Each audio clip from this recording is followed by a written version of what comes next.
city, God, but above all, we thank you for Jesus dying on the cross for our sins, Lord, and the eternal salvation we have through him and the blood alone, Lord. God, we just thank you for opportunity tonight to do business, God. We pray for wisdom, pray that we seek your guidance in every aspect of our life, God, and pray that we conduct ourselves in a godly manner, Lord. That's through the way we talk, the way we walk, God, and just the way that we present ourselves to others and show the love of Christ to them. God, just thank you above all for your son, Jesus, again. In his name we pray. Amen. Attention, salute, pledge. I pledge allegiance to the flag of the United States of America and to the republic for which it stands, one nation, under God, indivisible, with liberty and justice for all.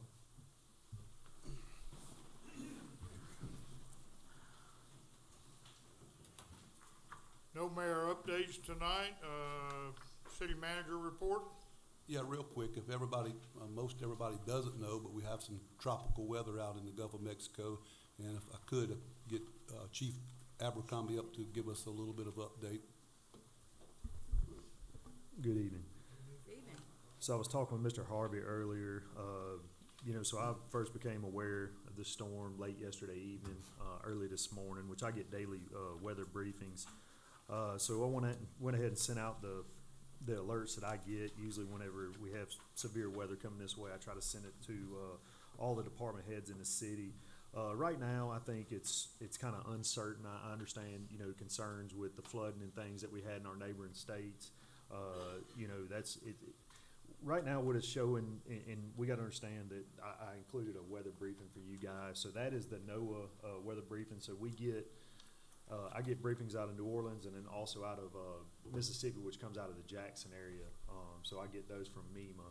I looked at MEMA's website. They have not even updated on their website. So that shows you kind of what their concern is. Of course, I know we're in the southern part of the state. So New Orleans is typically where we get the majority of our weather briefings from. Right now, it's a 40% chance of a tropical cyclone development. If you look at, I think, page 3 or 4, it has a daily outlook as far as the rain chances and what we're seeing. They say low end 2 to 3 inches, high end 4 to 6 inches. Right now, it looks like it's going to stay generally south of us, and really they're not even 100% confident in the fact that it's even going to make into a depression right now. So right now it's what the weatherman called it was unconcentrated storms, thunderstorms moving across the northern area of Florida. And I think within tomorrow midday, once it gets through Florida and gets into the Gulf, we'll have a lot more answers. But I spoke with Sean Wise, our EMA director, talked with him a little bit about shelters and all the usual logistics and precautions that we take.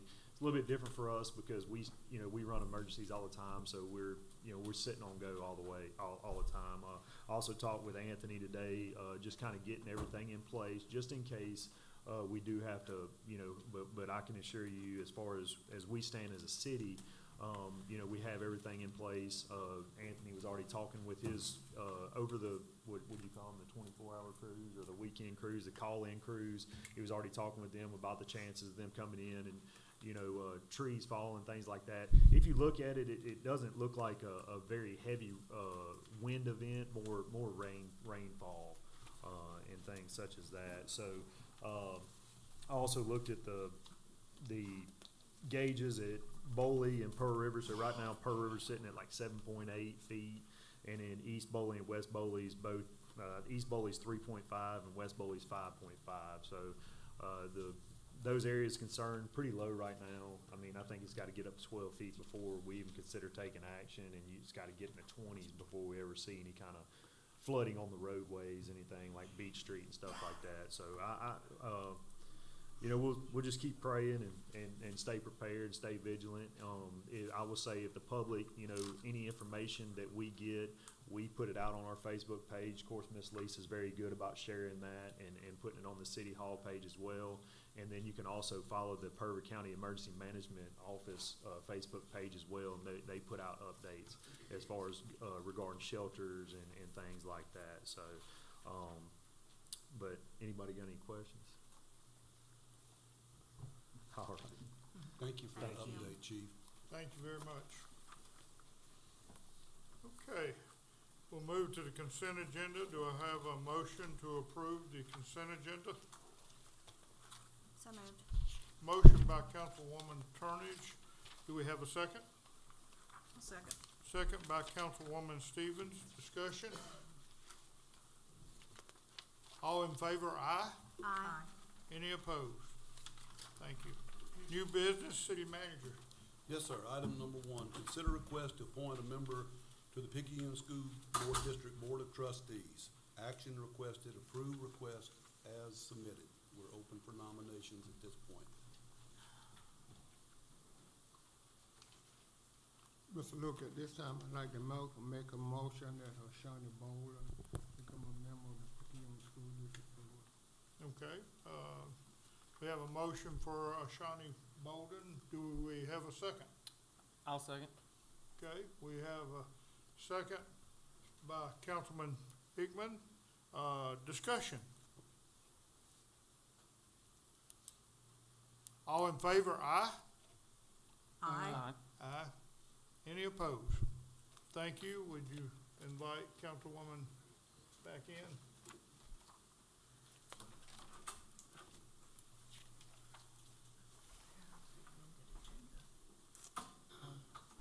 I would just mention that Councilwoman Turney stepped out because she works for the Picayune School District, and so she's asked on school matters, to step out. Okay, Finance Administration.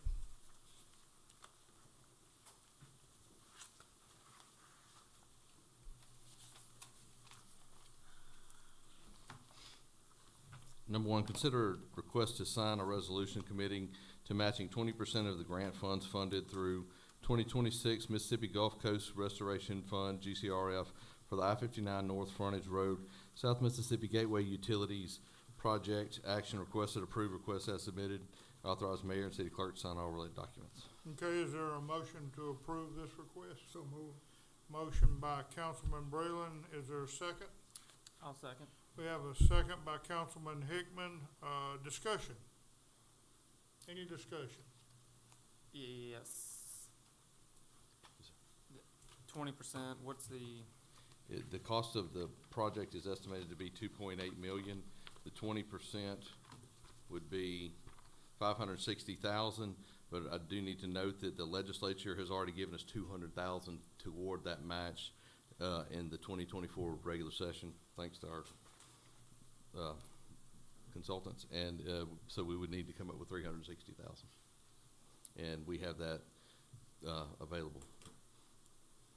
when do we have to, The deadline to apply for the grant is at the end of this month, but what happens is, the way this process works with GCRF, you apply for the grant and they score the different ones, but then the legislature goes into session they'll go in session in the first part of 2026, and they will ultimately decide which projects get funded and which ones they are. and so this would be what, on next year's, It would be next year's legislative session and before. so next year's budget, we'd have to come up with the other 360? Correct, that's correct, yes, sir. Sid, this is only applying for the grant? This is only applying for the Yeah, grant. so we have to be awarded Yeah. before, yeah. Yeah, yeah. Any further discussion? All in favor, aye? Aye. Any opposed?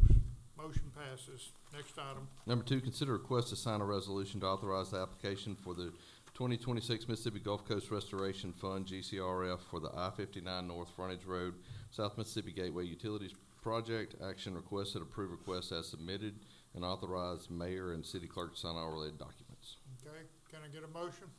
So moved. Motion by Councilwoman Stevens. Can I get a second? I'll second. Second by Councilwoman Turnage. Discussion. Any discussion? All in favor, aye? Aye. Any opposed? None opposed, motion passes. Next item. Number 3, consider request to approve addendum number 1 to extend time for strategic initiative project professional services contract between the city of Picayune and the Pickering Firm Incorporated. Action requested, approve request as submitted, and authorize mayor to sign all related documents. May I have a motion? So moved. Motion by Councilman Breland. May I have a second? Second. Second by Councilwoman Stevens. Discussion. Yeah, is this an extension? This is just, we renew our, contract with them annually. Okay. Any further discussion? And it's December to December, correct? That's correct. Anything else? And this is the firm that lobbies for us in Washington? Correct. And they also help us get other grants too. They're the ones that, yeah. Okay, if there's no further discussion, all in favor, aye? Aye. Aye. And any opposed? Thank you. Motion passes. Next item. Number 4, consider a request to authorize the city manager, city clerk, and any other persons designated in writing by the city manager to accept the lowest and best competitive written bid in regards to purchases made on behalf of the city of Picayune under 31-713 subsection B. Action requested, approve request as submitted. Okay. Could you explain that a little bit? Yeah. Yeah, you want, okay. Yep. Well, let me, do we have a motion? So moved. Okay, a motion by Councilwoman Stevens. We have a second. I'll second. Second by Councilman Hickman. Discussion. What it is historically we have, when you have between $5,000 and now $75,000 to purchase something, you have to get 2 quotes. And historically, we've just had the purchasing agent handle the 2 quotes, but more recently, they've wanted them on the consent agenda to have the council approve it. So when we looked into it, technically, the council does approve them, but the law, the way it reads and how it's in practice in most cities is they delegate that, but it has to be in writing and it has to be spread across the minutes that you've delegated, the city manager, the city clerk to take the 2 quotes. That way, we don't have to wait and put every 2 quote situation like we have in the last several months on the consent agenda in order to be approved. Usually, it was just done through purchasing historically the last 20 years. Yeah. It'll expedite the purchases, and it go back to the way it really had been historically. It's my understanding. Why did y'all start doing the 2 quotes? Why did it change if it's been historically done? Our purchasing clerk, decided to start putting it on the 2, getting the council to do a 2 quote, to do it on the consent agenda, which is not incorrect. That is, the council does ultimately have it. I don't know why we decided to start doing it, but it is correct, and I went back and that, we can delegate that, but so we're going to make it clear and spread it across the minutes as it was instructed in the procedure to do it, so that the city manager or myself or whoever he designates in writing, it has to be in writing, it has to be spread across the minutes whenever we do it. Okay. And so that way that will prevent us, usually if you come in and you want to make a purchase, like we've been trying to purchase 2 lawnmowers, well, they're over the $5,000, and so we've been having to wait to put it on the consent agenda and things like that, but historically, it's always been handled in purchasing here, and so we're setting that back up so that, and obviously, if there's something that we feel like the council needs to approve a 2 quote thing, we'll just bring it before you, but either or would work, but that way, in most cases, it'd just make business expedite faster, as it has historically. A good example is, it's 3 weeks, we have 5 Tuesdays, so we don't meet for 3 weeks. The lawnmowers, it's the heart of grass cutting season, so we need to get them ordered. So it bypasses having to wait an extra 3 weeks and then sometimes a couple of weeks to get here. Is that not right, Anthony? Yes. So it eliminates all that, and we've done it forever in purchasing, but they just said spread it on the minutes. This is Tom Chaney, correct? Tom Chaney with the auditor's office. He directed me to he said to the state purchasing law and said it can be delegated, and I have it. And we still get the 2 quotes required, but we're authorized to move a lot faster like we've always done. So. And that's what we've done historically, and it's my understanding that's really how it operates in a lot of municipalities, that, the purchasing clerk handles it. It's been delegated to them so that they don't have to wait for board action every time they need to buy something in that range. Okay, is there any further discussion or questions? All in favor? Aye. Aye. Any opposed? Thank you. Next item. Consider a request to approve updated contract with AccuFund. Action requested approve request as submitted and authorize city clerk to sign all related documents. Okay, Can I get a motion? So moved. Okay, we have a motion by Councilwoman Stevens. Do we have a second? I'll second. Second by Councilwoman Turnage. This time, questions? Any comments? Just to interject, the gist of it is we usually do an annual contract. They want to go to a quarterly, and it's my understanding it's for the same rate, same service. We're doing the same services for the same rate. We'll just be paying quarterly instead of annually, is my understanding. Okay. Any other comments? All in favor, aye?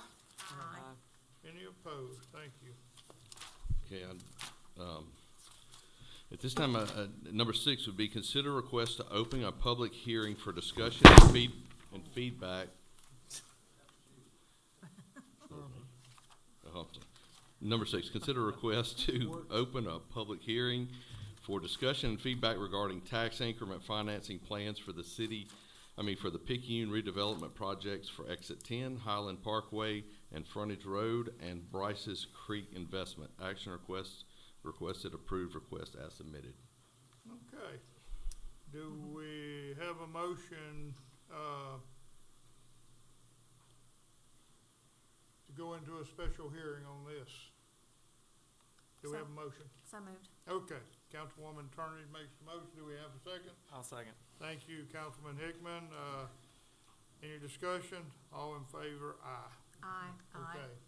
So now we're in a public hearing, correct? Yes, sir. And you're Can I- gonna invite, I'd like to invite Lawrence Lyons and Troy Butler up, who are our consultants and attorneys in these matters. we thank y'all for coming tonight to Picayune. Both of you. So I'm Lawrence Lyons with Urban Development, and Troy Johnston with Butler Snow is your bond counsel. And I just want to give you 2 seconds of how we got here and where we're going and what the intent is, so that everybody's on board, particularly with the community. So on July 1st, the board adopted a resolution where you set today as the public hearing date on 3 separate TIF plans. One is Price's Creek Investments, the Highland Parkway and Frontage Road, which is a city-sponsored TIF district, and the Exit 10, which is also going to be a city-sponsored TIF district. We have proof of publication. You authorized advertising one time in the Picayune item, and this is proof of publication that it got published. The purpose of today's meeting is to get feedback from the community. All 3 of these TIF plans have been on file with the city clerk's office since publication, so that the public had a chance to come and review the plans and can provide feedback to the board. When we close the public hearing, the next agenda item is to actually adopt the TIF plans. And what you're doing when you adopt them is you're just authorizing them. We're setting global limits within the districts, sort of the authorization. But the obligation to individual developers will occur with a security reimbursement agreement. Troy will be drafting those probably, hopefully, in the next week or 2 for maybe your next board meeting. That's what we're hoping for. But these will be individual agreements with individual developers as they come forward. We have 3 developers present now for these 3 districts that are ready to proceed. And I thought I would share with you just one of them, since he's in the room, and it's a pretty substantial project that I think you should be very proud of. I've been approached by a 4th developer that's pretty substantial as well. And basically, they're waiting to see if you will adopt these plans, and then they will come and make presentations about their project and if there are impediments. So for the benefit of the public, I want to explain what a tax increment finance plan is, because not many people are familiar with them. The tax increment financing statute was adopted in Mississippi in 1986, and the purpose of it is to provide funding for public infrastructure.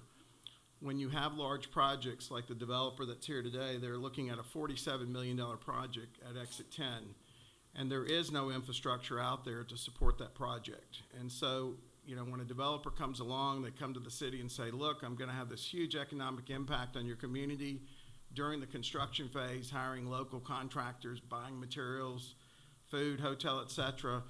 And then after the project's built, you're gonna have empty land that's sitting out there now generating minimal ad valorem taxes, no sales tax, no personal tax. We're gonna have buildings and goods and services for the community that enhance quality of life. And in this case, this project will generate between 100 and 200 permanent jobs. The problem is that because there's no public infrastructure, and when I say that, I'm talking about streets, sidewalks, sewer, water, gas, landscaping, lighting, fire protection, real public infrastructure. When they come and say, hey, we'd like to build this, but the impediment is it's not profitable, it's not financially feasible without the city and the county's help, could you put up $3, $4, $5 million worth of infrastructure? Well, unfortunately, cities and counties don't have that money sitting in the bank. And so the purpose of a TIF plan is basically saying to the developer, tell you what, you build your project, you get permits from us, you build your project, and you build our public infrastructure to our specifications with your money at your risk. And the most important thing I'm going to say tonight to the public and to the board is you are never pledging the good faith and credit of the city towards a TIF debt instrument. You cannot use any existing public money in a TIF plan or in the repayment of a TIF bond. The only thing that you're pledging is the increased taxes, not the existing taxes and not the school taxes, but the increased taxes that come as a result of the project itself. So you're saying to the developer, go build your buildings, go build our infrastructure. You do it out of your pocket at your risk. When you're completed, which is determined by the city, they get a certificate of occupancy, and we get an actual assessed value from the tax assessor, meaning the assessor comes in and assesses the new buildings and creates and establishes a book value. And if we're using sales tax rebates, we have at least 6 months of actual retail sales, and we get a certificate from the Department of Revenue. Doesn't matter what we're estimating today, a year early or 2 years early, it's actuality that counts. And what they're doing is from today's date, if you adopt the plan, whatever the current taxes are, that's the basis in which they'll measure the increment or the increase in taxes.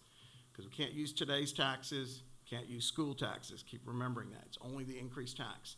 So they build the building, they get their certificate of occupancy, they get a certificate from the tax assessor, and in this case, there'll be a certificate coming from the Department of Revenue. Maybe 2 years down the road, they come back before the board and they say, hey, we did what we said we were gonna do, and they submit the receipts that they believe are eligible under the TIF statute as defined by the Attorney General. You will give those to your bond counsel, who will then basically attest and qualify those expenses, that they are allowed under the statute to be reimbursed. Then the bond attorney will get these certificates from the Department of Revenue and from the county assessor to determine how much money, based on whatever the city and the county pledge towards that, is available to go out and buy a bond. So if they turn in $5 million worth of receipts, but there's only enough increased tax revenue to support a $1 million bond, that's all you're going to issue is a $1 million bond. You're not guaranteeing to the developer that you can issue that bond. Somebody has to be willing to buy the bond. You can't use any city resources or funds towards the payment of that bond. And so let's say in this example, you issue a $1 million bond.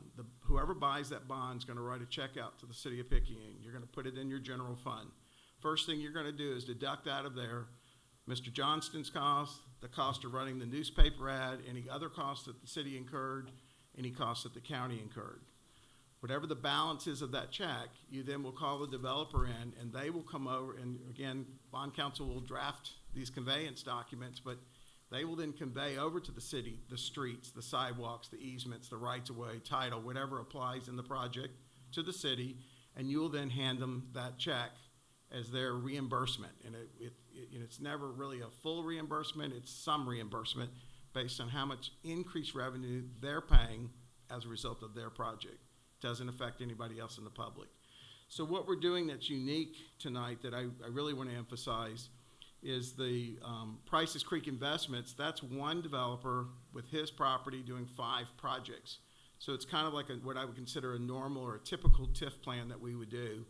And you're authorizing up to $25 million in bonds to be issued across those different projects.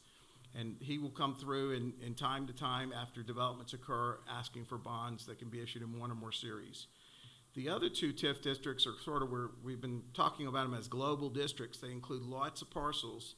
They're targeted areas that the city council and Lindsay Ward worked on. They're commercial areas that the city would like to see growth occur. And so you're creating an economic inducement, inviting developers to come forward, that you now have a tool ready to go to induce them into making a project that's financially feasible. And that's why this 4th group, they heard about it, they're here now. They want to make a presentation, It's a fairly large project, and that's exactly what we're trying to do. It's sort of a marketing plan. Instead of saying what all the other cities say, hey, we can do TIF, we'd love to talk to you, and go through a 2-month project, you've already established the districts.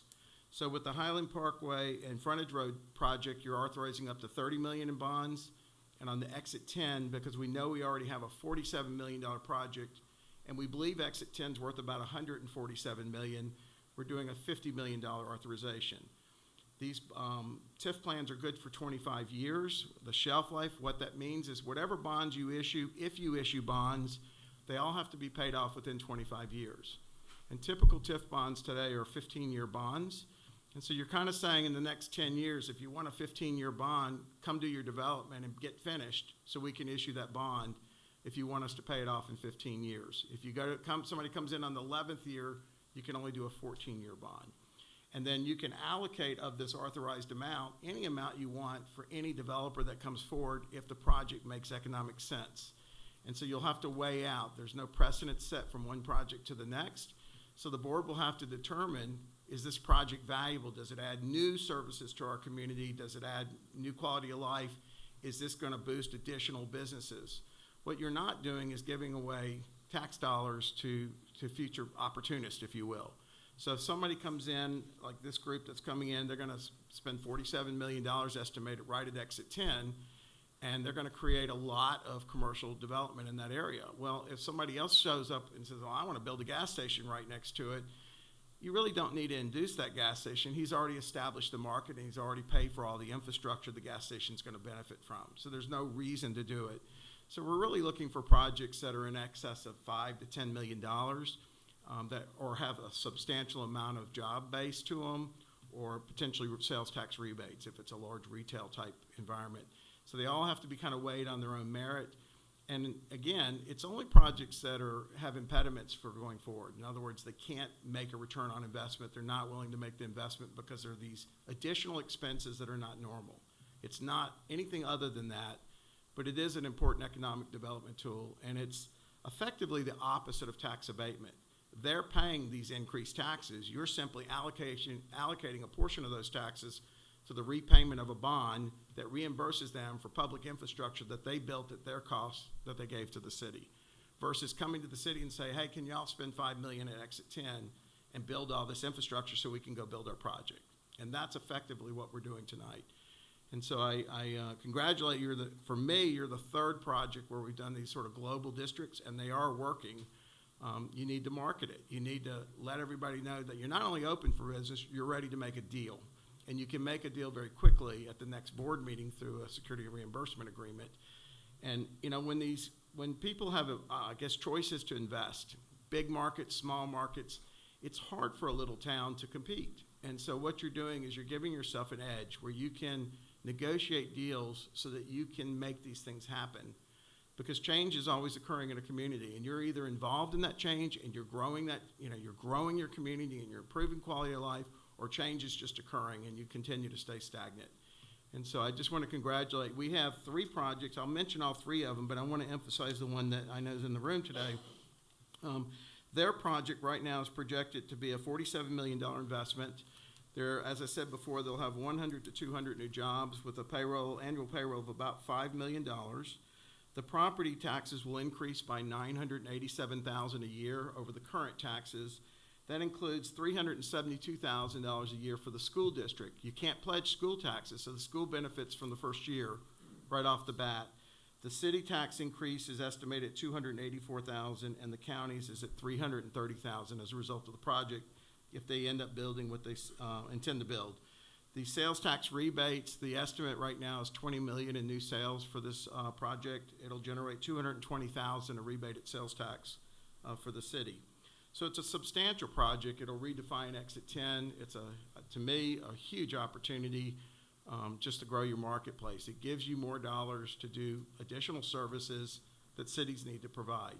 It's also building more housing. They're trying to build, the strategy of this particular project is to attract people who are working maybe in the New Orleans market area, trade area, to come and live in Picayune. And every person who lives in the city of Picayune consumes about $25,000 a year in food, and gas, and entertainment. So think about that when it's not just selling a house, but you're selling more consumption in your community. Everybody benefits. There's sort of a rolling effect. I'll also tell you that every time we see large developments like this, I can assure you the tax assessor is going to assess all the properties around it up. So there's these other economic spinoffs that are occurring naturally as a result of growth that's occurring. The project that we have slated for the first project, what we have slated for Highland Parkway and Frontage Road, is a sleep clinic and a restaurant. It's not as large of a project, but that area has, I know personally, been involved with at least 14 years now. I would like to see a development occur. The second group is interested right there in the same location. I think you're going to see that become a very hot development market. The third project, he's got 5 different projects. He's already permitted one and has started construction on the first one. But he has 2 large commercial developments that he has done all the work on. All the research is done, the performers, pricing it out. He's ready to go with the Prices Creek project. So this is, in my opinion, great economic development activity on behalf of the city. It costs you nothing. It puts you at no risk whatsoever. It's all on the developer, and you're not spending or committing money that belongs to the public. It's new money that doesn't exist today that'll be coming from the developers to pay for infrastructure that goes back to the city and to the county. With that, I'd open the floor up for anybody that has comments for the board, and then that would be the intent of this public hearing. Is there anything I missed? Sorry.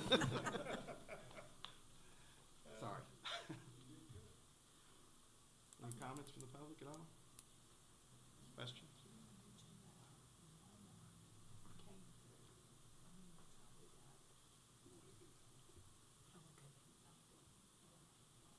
I have a question. With the time frame for each one of these entities, then each one of them is going to be 15 years, and they will start as soon as the starting process of would they mature at the same time, or will it depend on when they start? It's really actually not defined yet. In other words, that security reimbursement agreement is where the city negotiates with the developer the specific terms of their agreement. How much you're going to pledge, what are you willing to issue in the bonds? What this did is authorize global amounts, if you will, and from within that, you can then amend the plan from time to time with each and every developer. You know, the developers, you want to encourage them to go as fast as they can go, and I strongly recommend that the city consider special call meetings when things are needed, when you need to make, permitting, zoning, whatever the issues are, try to accommodate them, because when a developer borrows $47 million to start building, they're paying interest from day one. And so waiting 2 weeks is really expensive. And I think that the open door policy also needs to be, and we're here to accommodate you to the best of our ability, but they want to build as fast as they can and generate revenue. But how long the bonds issue for is really what the market will bear. You may only be able to sell a 10-year bond. Even if you've authorized 15, a bank or an investor may only be willing to buy a 10-year bond. You can't guarantee to the developer anything. And so that's the risk the developer takes going down this route. But frankly, I talk to developers about buying their own bonds. If they want a guaranteed outcome, they may have to buy their own bond as a separate entity, if that makes sense. Did that answer your question? Yes, it did.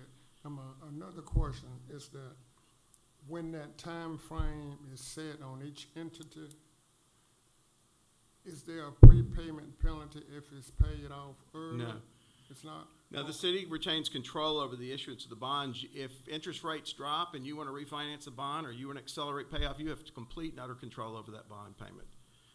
The issue is you can only use the monies that you've pledged towards that bond debt. If you'll notice in the plan, I've done language with all of it up to 100%. You may only pledge 50% or 75% to an individual developer, but you still have the authority to go up to 100%, and it's for that very reason. If you want to accelerate payoff, you have that option. You have complete control over that. When you issue bonds, how long you issue the bonds, and how you deal with the bonds going forward, it doesn't really affect the developer anyhow, but it certainly is something that you have complete control of. Now, I will tell you another little exception to what I would call normal.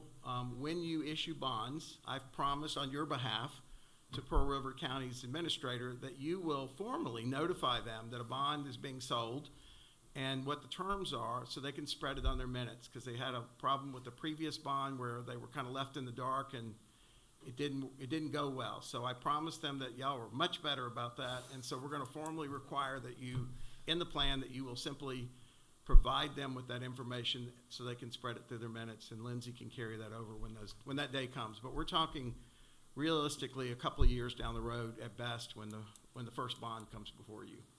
So is that interest rate fixed for the entire duration? Typically, a bond buyer will have a fixed rate. Also, a note that just sort of prompted, when the developer, when you're issuing the bond, part of the conveyance agreements, the developer's agreeing in writing that they won't ask for a tax reduction during the time of that bond. So there's no risk to the bond buyer. That fixed payment is really established. And your bond counsel's primary role is to protect the interests of the city. So even with sales tax, if you pledge 75% of sales tax, he's only gonna use 75% of 80% of what they actually received. In other words, he's gonna build a margin for unknown economy changes. Ad valorem taxes are fixed, right? He's guaranteeing he won't ask for a reduction. The only thing ad valorem taxes can do is go up. If the county assessor comes around every 4 years and assess the property up, those monies go straight to the coffers of the general fund of the city and the county. Those aren't pledged in the bond. So sort of following what I'm saying, the bond is fixed, the amount, when you issue the bond. It'll be a fixed amount for a period of time, but you can refinance it as you see fit. If there are opportunities to save money, you can do that. I have a question. I was just verifying that I could ask at this time about an item. So for the global district, do these not all fall in the same district? Just because you have like Project Exit 10 and then Project Highland Parkway. There are and two Frontage different Road. plans with two different limits. One's 30 million, one's 50 million. We did that because it was getting too much in one. So it was just Okay. really for administration purposes. You have two different amounts that you can allocate to different developers. And if the developers don't use them, you amend the plan and you pull the money back Okay. in for the next developer. And they're kind of strategically in different locations. Okay, I was just asking. Thank So you. if there are no public comments, y'all can close the public hearing, and hopefully you'll consider adopting the three plans, and we'll be ready to go. Okay, since it is a public hearing, are there any further questions, before we exit the public hearing? Okay, thank you. I'll make the motion that we close the public hearing. Okay, thank you. Can I get a motion? So moved. Motion by Councilwoman Turnage. Do we have a second? Second. Second by Councilwoman Stevens. Any discussion? All in favor, aye. Aye. Any opposed? Thank you. Next item. Number 7, consider a request to approve resolution concerning the adoption of and implementation of the tax increment finance plan, Picayune redevelopment project, Exit 10. Action requested, approve request as submitted, and authorize mayor and city clerk to sign all related documents. May I have a motion? So moved. Motion by Councilwoman Stevens. May I have a second? I'll second. Second by Councilman Hickman. Discussion. All in favor, aye. Aye. Aye. Any opposed? Motion passes. Next item. Number 8, consider request to approve resolution concerning the adoption of and the implementation of the tax increment finance plan, Picayune redevelopment project, Highland Parkway and Frontage Road. Action requested, approve request as submitted, and authorize mayor and city clerk to sign all related documents. Can I get a motion? So moved. Motion by Councilwoman Stevens. Can I get a second? I'll second. Second by Councilwoman Turnage. Any discussion on that one? All in favor, aye. Aye. Any opposed? Motion passes. Number 9, consider request to approve resolution concerning the adoption of and implementation of the tax increment finance plan, Picayune redevelopment project, Prices Creek. Action requested, approve request as submitted, and authorize mayor and city clerk to sign all related documents. Okay, may I have a motion? So moved. Motion by Councilwoman Stevens. May I have a second? I'll second. Second by Councilman Hickman. Any discussion? All in favor, aye. Aye. Any opposed? Thank you. Thank you. Motion passes. Thank you very much for your presentation. Thank you, sir. Have a safe trip back to Jackson. Okay, grant administration.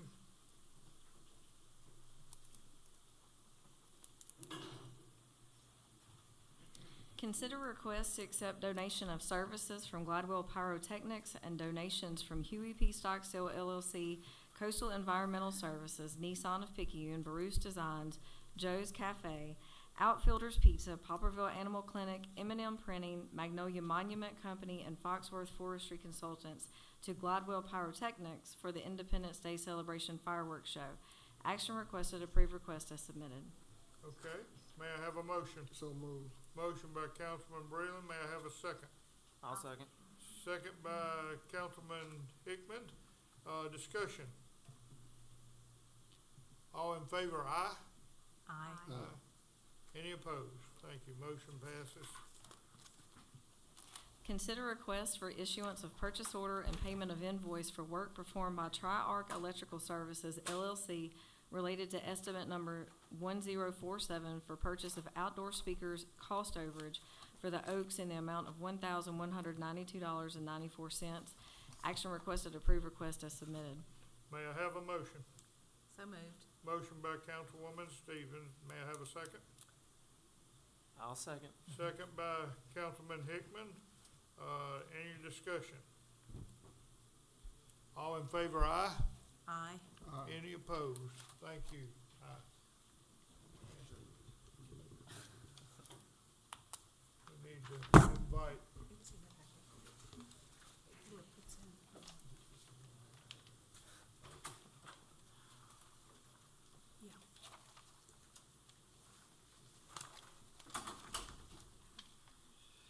Okay, code enforcement. I'm sorry, hold on just a moment.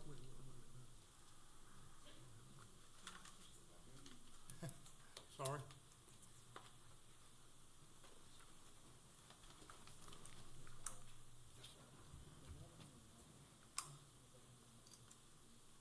Got to travel.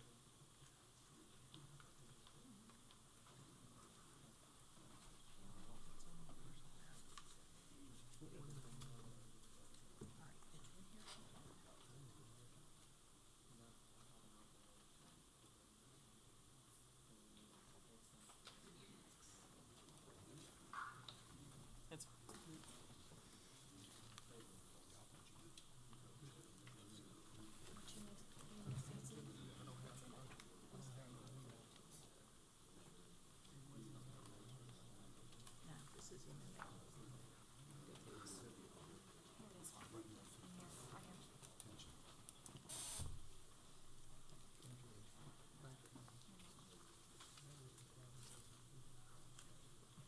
Okay, thank you. Code enforcement. Good evening.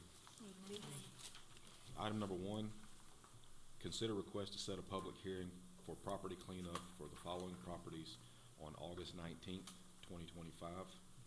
The properties are A, 26839, that is 205 South Blanks Avenue. B, 46417, that is 403 South Hall Avenue. C is 26441.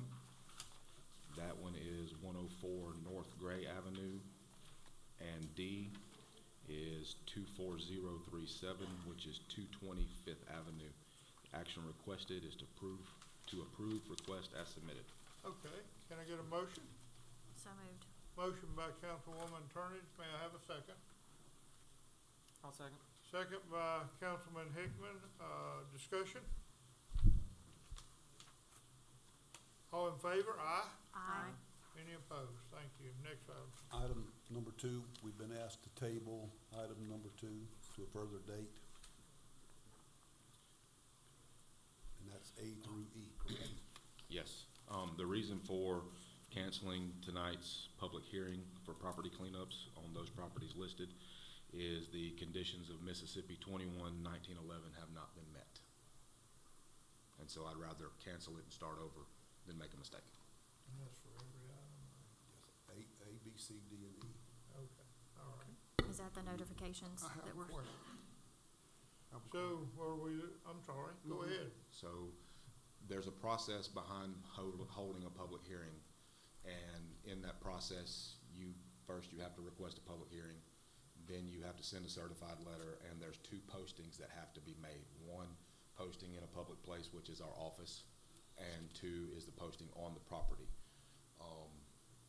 All cards on the table. The posting on the properties themselves did not happen, and that's on me, so I need to cancel it and start over. Okay.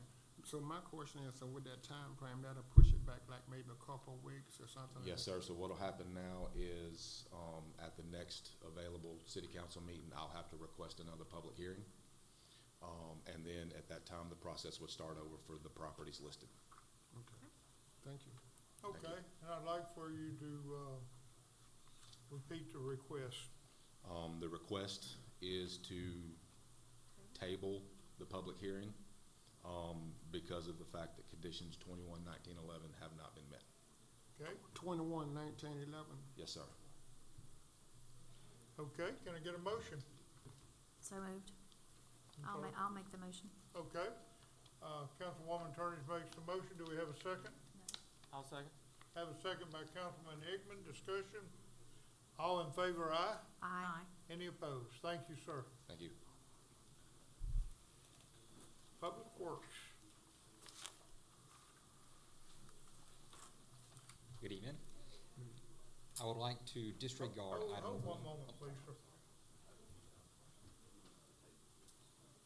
Not table, take it off. We got the 2, we already got the 2 quotes. Okay, I'd like to go ahead and disregard item number 1 okay, as listed. all right. So you're requesting to remove it? Yes, based on the actions you taken earlier about the 2 quotes. We have the 2 quotes in place. Okay, Like this, it's gonna let us go ahead and order them tomorrow instead of waiting 3 more weeks. So it could have been. okay, so we need a motion to remove that item. Yes, because you've adopted the authorization prior in the agenda, you bring this moot. In other words, it really doesn't need to come from the council now, because you've already pre-authorized that in accordance with the use of those purposes. Okay, item 1 under Public Works, is there a motion to remove that?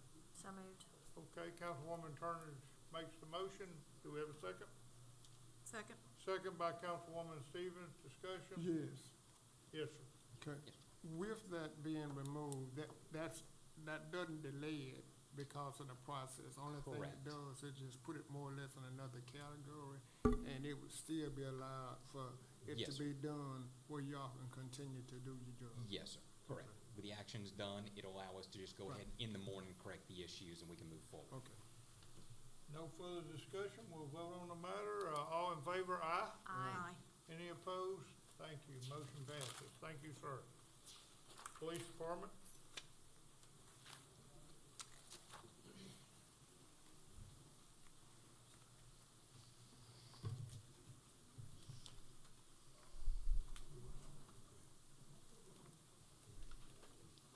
Okay, Item number 1, consider request to apply for the 2025 JAG grant, that's the Justice Assistance Grant. Action requested, approved request as submitted. okay. Can I get a motion? So moved. Motion by Councilman Breland. Can I get a second? I'll second. Second by Councilwoman Turners. Discussion? Yes. Can you give us a brief synopsis of that grant? I know it changes like, it's annual, but I know it changes from year to year. In this particular grant, we're gonna be applying for, equipment, radar equipment for, our units to make sure that we have, because, to cut down on speeders inside the city. And that's what we're trying to apply for this go around. My question was, how much is the grant? And is it a match? Is there a match? It's gonna be 5,000. It'll be Okay. 5,000. There is no match. Okay, thank you. Okay. Now, that's separate from the vest, when y'all do the one with the vest? Yes, sir, that's a totally different grant. Okay, all right, okay. Any further discussion? All in favor, aye. Aye. Any opposed? Thank you. Next item. Consider request to surplus and sell at auction the following seized vehicles. A Chrysler 200, VIN number 1C, 3C, CC, AB, 8G, N1, 62997. Item B, 2004 Lincoln Town Car, VIN number 1LNHM8, 1 William, or 1W, 44Y619776. Item number 3, a 2011 Cadillac SRX, VIN number 3G YFNGEY 0B S671712. Action requested is approved request as submitted. May I have a motion? I'll motion. Councilman Hickman makes the motion. Do we have a second? I'll second. Second by Councilwoman Stevens. Discussion? Any discussion? All in favor, aye? Aye. Aye. Any opposed? Thank you. Item number 3, consider request to sell at auction, surplus and sell at auction the following seized firearms. A, Taurus PT 140GZ, serial number S1W88494. Item B, a DPMS AR-15, serial number F208955. Item C, a Mossberg AR-22, serial number EMH3881695. Item D, a Rossi RS-22, serial number 7CA417360T. Next item, Savage Model 16308 caliber, serial number G891387. Last item, a Marlin Model 88222, serial number 022999328. Action request is approved request. I'm sorry, I missed some. Apologize for that. Savage Arms Model 220B does not have a serial number. It's too old to have one. PW Arms Model M91, serial number RMN099374. Last item, Savage Model 6A22, serial number 2094577. Action requested, approved request as submitted. Okay, may I have a motion? So moved. Motion by Councilwoman Turner. May I have a second? I'll second. Second by Councilman Hickman, and discussion. All in favor, aye? Aye. Aye. Any opposed? Thank you, sir. Thank you. Airport.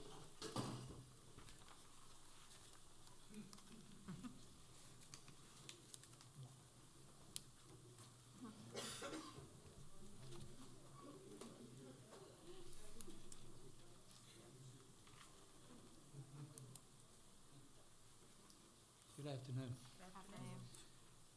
I'll give it to you and I'll explain later what we're talking about, if that's okay. But item 1 is consider request to accept a sublease of hangar between Third Coast and Cloud9 Aviation. Action requested, approved request as submitted. Okay, may I have a motion? So moved. Motion by Councilwoman Stevens. May I have a second? I'll second. Second by Councilman Hickman. Discussion. Yes. Attorney Farmer, you looked at this, Well, I think he's talking about a sublease, which has to be approved, any subleasing of an existing lease has to be approved by the city council. So, that's basically what you're looking at this juncture, is a sublease can involve a tenant, basically taking over the lease, or part of the lease, or some aspect of it, in terms of a commercial lease. So, under our existing contracts we use, any kind of subleasing, or subletting or assignment has to be approved by the city council. That's just part of the contract.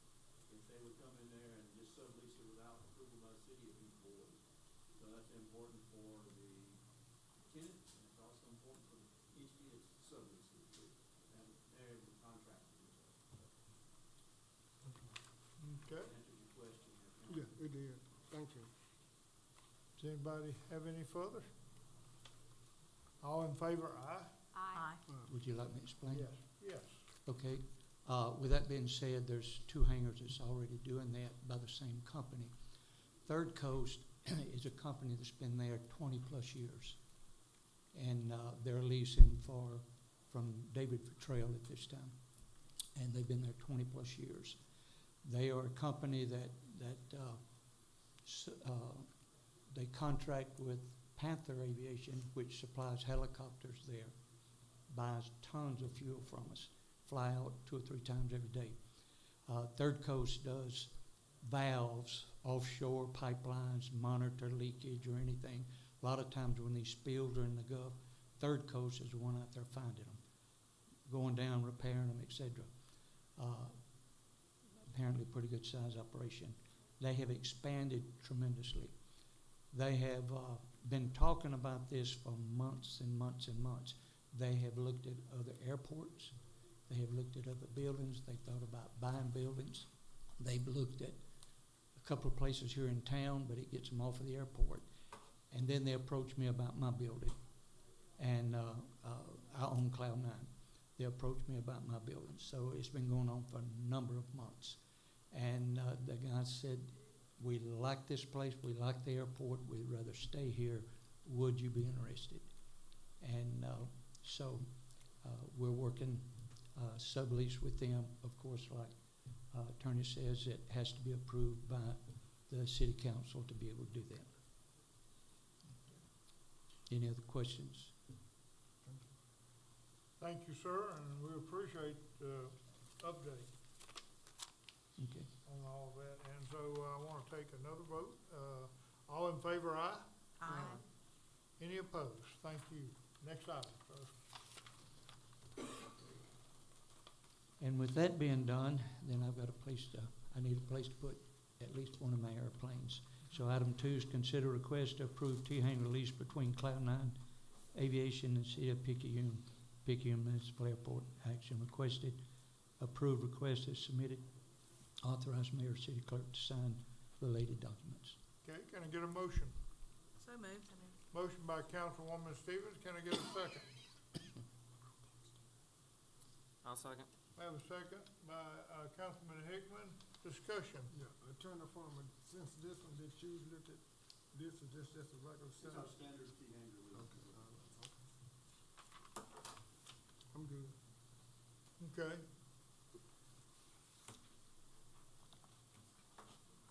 Any further discussion? All in favor, aye? Aye. Any opposed? Thank you, sir.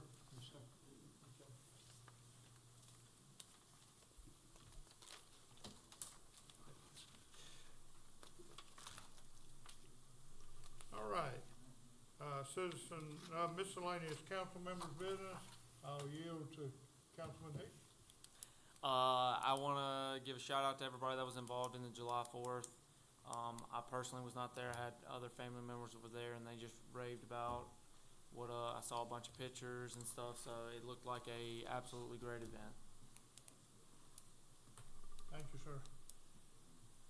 Oh, yes, July 4th at Friendship Park. If you weren't there, you missed a really good time. The music was great and the fireworks, I think even better than last year's. Thanks, sir. And I think the number of people there this year was even double, maybe triple in size. It was great, and to every one of the city workers who were involved, you did a great job. Lisa Albritton, I can't say enough. You did a great job. Yes, everybody that was involved. It was very good, and I hope everybody comes out again next year. It was great. I just have a couple things. I was not there either. I was out of town, but ditto. I hear it was great. 2 things. One, follow up on the skate park. Do you have any updates on the skate park, Devin?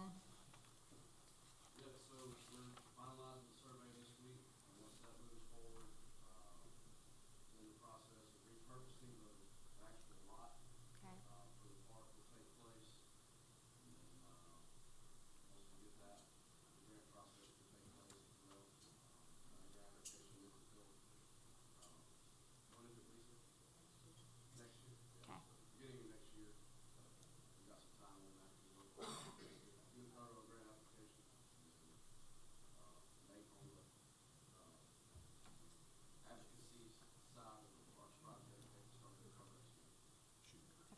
when can they start that?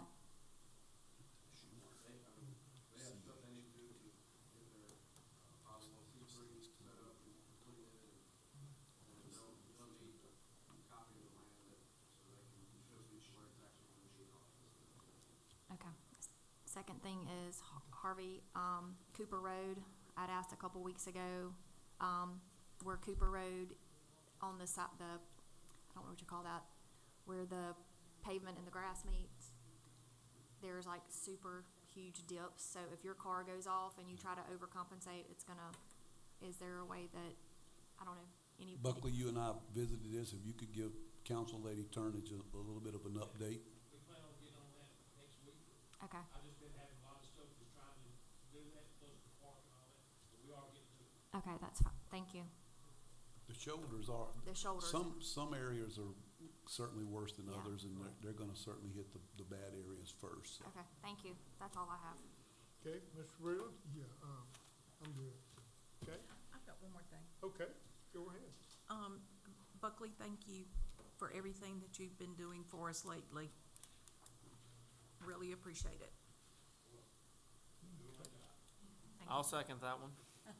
I've been making him earn his money. Okay, I think we're through with, that. We have, is there, Temple? Come on up.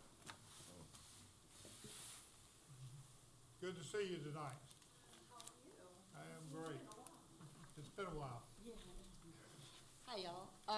I was here a few months. My name's Temple Hutter. I own Granny G's, and I came up a few months ago in reference to some ordinances for the food trucks. Now, I had an issue with proximity to the truck, and we took care of that, so that's good. But we were told we would have someone get back with us in reference to the electricity, and we still have not. We did make a few phone calls, and actually Lisa James was supposed to be here, and she is planning on coming on August 5th. But I just wanted to touch base and see, because we have not had anybody reach out to us. And we don't have a $100 million project, and I hope y'all really, because Picayune needs to go into the future, that would be awesome. But we do want infrastructure for us, and we do want real electricity. So that's what we were asking about 2 months ago, and like I said, we have not had anybody reach out to us. And I just wanted to follow up and see specifically, if there was a date, if we had someone we could speak to, if it becomes a legal matter. Do we have to speak to someone to change the ordinance, change the law? What is it that we need to do? Because again, we have not had any contact, and we just want to know what to do. They do have other areas in the state that have food trucks with electricity, and there are other events in Picayune where food trucks have electricity. They're allowed. So it's an ordinance problem, it's not a law. So obviously, you guys are the ones who make the ordinances, or approve them. So we just want to touch base with you guys again and just see what it is we need to do to get real clean electricity in the city. We're not looking, again, it's not a $10 million, $40 million project, but we just want to have it so there's no noise. There's no, pulling a generator, that people can enjoy sitting down to eat, and it's clean, real electricity, so we can run our entire businesses. And I just wanted to touch base because we hadn't heard anything. So when could we possibly address this? Do we do it here? I'm gonna refer that to, I know Ms. Diane Miller's not here tonight, to I know, huh? to pull the ordinance itself and to see. I know at one time it was not permitted. It was a lot due to some state laws now that was in effect. Okay. But pull it and let's visit it, and we can see what we might or might not Okay, can we do. say that August 5th, which would be the next meeting? Can we have a specific date so that we can, Get her number so that we and do? let's call you. Okay. let planning and zoning, either Jim or Diane Miller call you. And Okay. and we'll pull the ordinance and see, and if it's something that's not related to the state of Mississippi some kind of way, then maybe we can change it, because I know for a fact, as it is now, it's not allowed for Okay. food trucks, electricity, like where it's at down there. Mm-hmm. There was some reasoning. I wasn't sure, Jim, you may know a little bit about it, but No, I mean, I spoke with the people that would, from Mississippi Power, which is Right. the actual providers, and they said as long as the owners of the property, because again, this wouldn't be anything that you guys would be, it doesn't cost you guys anything, like, it's not as big a project, but it would be on the owners themselves. So, they're gonna enter into a contract with us as the owners of the property, and it's just like at your house, you're going to have electricity. So, I mean, basically, the people at Mississippi Power said that their policy is, it's against the law for them to refuse service. But when they came to do it, no, I'm just, Yeah. that's when I spoke with the business person that sends out the crews.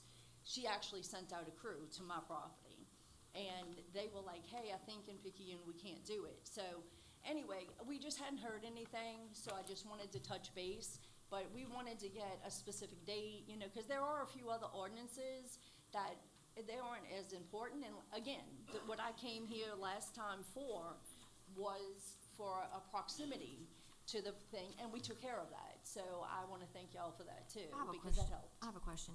So, are you guys wanting a power pole for every food truck? No. Or are you trying to get one power pole that services all the food trucks? Lisa I had my property, so I would have just wanted mine.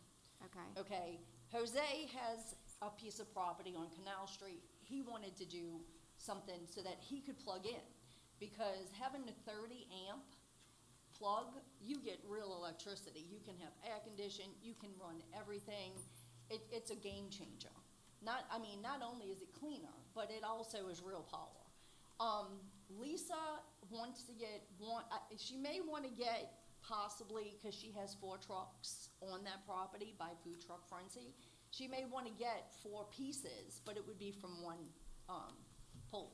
But it would be between Lisa and Mississippi Power, is basically, it doesn't, once the ordinance is changed, it doesn't have anything really to do with the city itself. What it does, it's between Mississippi Power and the person paying the bill.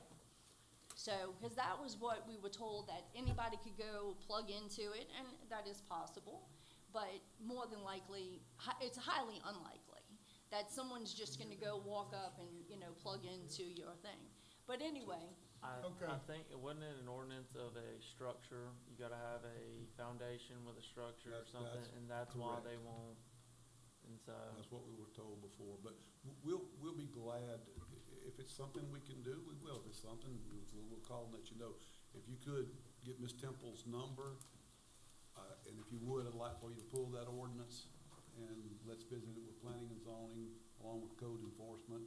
And again, if the stipulations for foundations, that was one of the things. I think that's what, within the city limits, you gotta have a structure foundation. That's correct. So, For power hookup. okay. and let us revisit, and we'll possibly, Mr. Farmer, we might need to get your opinion in this as well, okay? Okay. All right.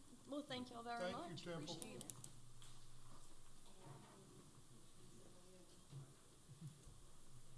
Okay, first of all, I want to thank everybody for coming tonight. We will be, I need a motion to go into closed session, on reference to a personnel matter, and I guess counselor determine if there's any need to go into an executive session from there, but do I have a motion? So moved.